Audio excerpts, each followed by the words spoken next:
Hi guys, Assalamualaikum and back to another video. இன்றைக்கு நாங்கள் பார்க்க போகிற விஷயம் என்னன்னா இந்த ஆர்டிஃபிஷியல் இன்டெலிஜென்ஸ் ஏஐ டெக்னாலஜி இதை பற்றி தான் நாங்கள் இன்றைக்கு பார்க்க போகிறோம். இந்த ஏஐ தொழில்நுட்பம் வந்த பிறகு இந்த உலகத்திலேயே ஃபாஸ்ட்டாக அப்டேட் ஆகி கொண்டே இருக்குது. ஸோ இதை பற்றி தான் இன்றைக்கி நாங்கள் பார்க்க போகிறோம். இப்போ நாங்கள் கையில் வச்சிருக்கிற பாஸ்போர்ட்டுக்கு தான் அந்த பாஸ்போர்ட் வந்து டிஜிட்டலாக மாற்றப்பட போகுது.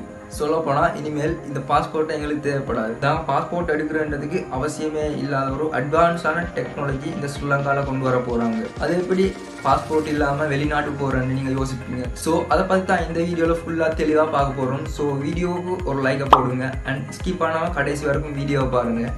ஓகே, வாங்க வீடியோக்குள்ளே போகலாம். அதுக்கு முன்னாடி எங்களோட யூடியூப் சேனலை சப்ஸ்கிரைப் பண்ணலாம்டா சப்ஸ்கிரைப் பண்ணி பெல் ஐக்கனை கிளிக் பண்ணி ஓல போடுங்க. அப்போ தான் நாங்கள் அடுத்தடுத்து போடுற வீடியோஸ் உங்களுக்கு நோட்டிஃபை ஆகும். ஸோ வாங்க வீடியோக்குள்ளே போகலாம்.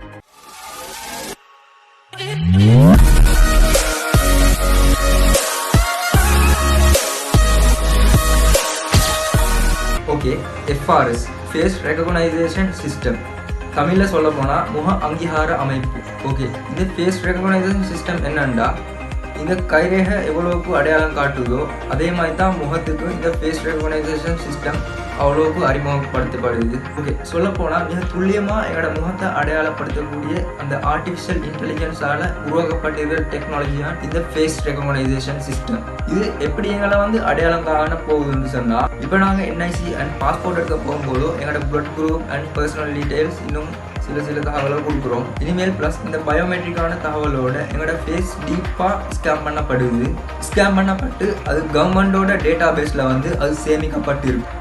ஏதாவது ஒரு இடத்துலையோ இல்லாட்டி லைவாகவோ இல்லாட்டி வீடியோலையோ எங்களை நாங்கள் அடையாளப்படுத்திக்கணும்னா அது ஃபேஸ் ரெகக்னைசேஷன் சிஸ்டம் மூலமாக தான் அது அடையாளப்படுத்தப்படுது. பட் நாங்கள் அங்கே ஸ்கேன் பண்ணப்பட்டு ரெண்டையும் மேட்ச் பண்ணப்பட்டு அடையாளப்படுத்தப்படுகிறோம். இப்போ வேர்ல்டில் பார்த்தீங்கன்னா US, Canada, south Korea, Australia, UK இந்த மாதிரி கிட்டத்தட்ட 238 கண்ட்ரீஸில் தான் இந்த சிஸ்டம் நடைமுறைப்படுத்தப்பட்டு வருது. முதலாவது, நாட்டுக்குள்ளே இந்த டெக்னாலஜியை கொண்டு வரதால என்னென்ன நன்மைகள்னு பார்த்தீங்கன்னா, ஃபர்ஸ்ட் வந்து பார்த்தீங்கன்னா இந்த நாட்டுடைய பாதுகாப்பு பலப்படுத்தப்படுது. ரெண்டாவது பார்த்தீங்கன்னா இந்த நாட்டில் ஏதாவது ஒரு குற்றம் நடைபெறுதுன்றா அந்த குற்றவாளியை கண்டுபிடிச்சதுக்கான மிக இலகுவா அடையாளம் காணக்கூடியதாக இருக்குது. மூணாவது பார்த்தீங்கன்னா ஒருத்தரை அடையாளப்படுத்திக்கும் போதோ கியூவில் நிற்க தேவையில்லை. ஒரு போர்டர் க்ராஸ் பண்ணும் போதோ இல்லாட்டி ஏர்போர்ட்லேயோ எங்களை நாங்கள் அடையாளப்படுத்திக்கணும்னா வரிசையில் நிற்க தேவையில்லை. நாங்கள் நடந்து போகும்போது அது எங்களை ஸ்கேன் பண்ணி அது அடையாளப்படுத்தி கொள்ளும். அந்தளவு அட்வான்ஸான டெக்னாலஜி தான் இப்போ உருவாக்கப்பட்டு இருக்குது. அண்ட் சோசியல் மீடியாவில் அக்கௌண்ட் க்ரியேட் பண்ணும்போது அதுக்கு பாஸ்வேர்ட் கொடுக்கறதுக்கு அவசியமே இல்லை. எங்களோட ஃபேஸை வச்சு கொண்டு அதே லொக்கா பயன்படுத்தி க்ரியேட் பண்ணிக்கொள்ளும். அண்ட் டிஜிட்டல் மார்க்கெட்டிங்கில் மிகப்பெரிய தாக்கத்தை செலுத்தும்னு சொல்லியிருக்காங்க. இது மாதிரி ஏகப்பட்ட நன்மையால் சொல்லியிருக்காங்க. அண்ட் இது எப்படி ஒர்க் ஆகுதுன்னா, முதலாவது ஸ்டெப் என்னன்னா, கவர்மெண்ட் எங்களை அடையாளம் காணும்னு நினைச்சா அங்கே நாங்கள் லைவாக போகும்போதே அது எங்களை கேப்சர் பண்ணிக்கொள்ளும். கேப்சர் பண்ணிட்டு பார்த்தீங்கன்னா எங்களோட கண்ணுக்கிடையிலான தூரத்தில் இருந்து எங்களோட கண்ட கலர் என்ன, எங்களோட ஐப்ரோட ஷேப் என்ன, எங்களோட லிப்ஸ்ட ஷேப் என்ன எல்லாம் அது கேப்சர் பண்ணி டீப்பாக ஒரு டெம்ப்ளேட்டை உருவாக்கி கொள்ளும். அது உருவாக்கி கொண்டு அடுத்து என்ன பண்ணணும்னு பார்த்தீங்கன்னா, நாங்கள் கவர்மெண்ட் டேட்டா பேஸில் கொடுத்த டீட்டெயில்ஸை உடனடியாக அது போய் மேட்ச் பண்ணி பார்க்கும். அண்ட் நாங்கள் யாருன்னு அவங்களுக்கு அந்த தகவலை கொடுத்துரும். அந்த அளவுக்கு மிக துல்லியமாக கணிக்கக்கூடிய இந்த டெக்னாலஜி தான் இந்த ஃபேஷியல் ரெகக்னைசேஷன்.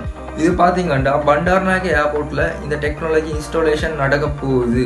ஓகே, இதை பற்றின வீடியோ தான் நாங்கள் இன்றைக்கு ஃபுல்லாக கிளியராக பார்த்தோம். ஸோ இதை பற்றி உங்களுக்கு என்ன சரி கருத்தில் தெரிவிக்கிறதா கீழே கமெண்ட் பண்ணுங்க. எங்களோட யூடியூப் சேனல் சப்ஸ்கிரைப் பண்ணலன்னா சப்ஸ்கிரைப் பண்ணி பெல் ஐக்கனை கிளிக் பண்ணி ஓல போட்டு வச்சுக்கோங்க. அப்போ தான் நாங்கள் அடுத்தடுத்த போட்ட வீடியோஸ் உங்களுக்கு நோட்டிஃபை ஆகும். ஸோ இப்போ நான் வீடியோ எண்ட் பண்ணி கொள்கிறேன். மீண்டும் ஒரு நல்ல வீடியோவில் சந்திப்போம். பாய்.